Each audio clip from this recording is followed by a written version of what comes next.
So once your video is finished and complete, and you've clicked the finish button and you've clicked on export, your project ends up here in the export section. If you find your video, here's mine, baseball skills. I'm going to double click on it, and I see that there are some choices down here that I can do. One of the choices you can do is share directly to Google Classroom. So if I click the Google Classroom icon, it's going to look up my Google account, find all the classes that I teach in Google Classroom, and let me share to that, in which case I'll do create material. Once I click go, this goes to my Google Classroom. I can enter all the information and description about the material here and post it right away or schedule it for later.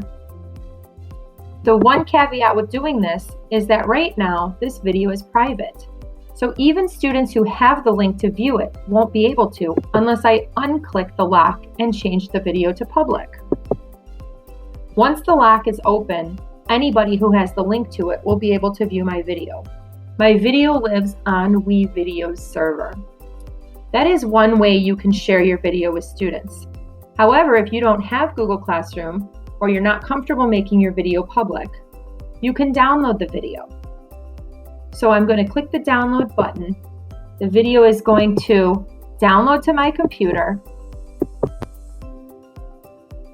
Here in the bar down at the bottom of my laptop. Once it is done downloading, I can go to Google Drive. Once I'm in Google Drive, I can simply drag and drop this file into my Google Drive for it to be uploaded. Depending on how long your video is and how complex it is, it may take a while to upload, but once it's done, you can open it up in Google Drive.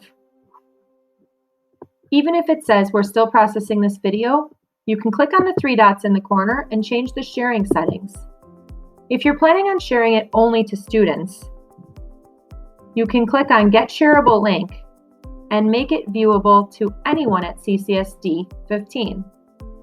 If you're planning on sharing the link to parents, you'd need to click More and choose anyone with the link can view, since they are not part of our CCSD 15 domain. Then click Save. I recommend holding off on sharing the video until it is done processing in your drive and you're able to watch it yourself. Otherwise, others may have this issue when they try to watch the video as well.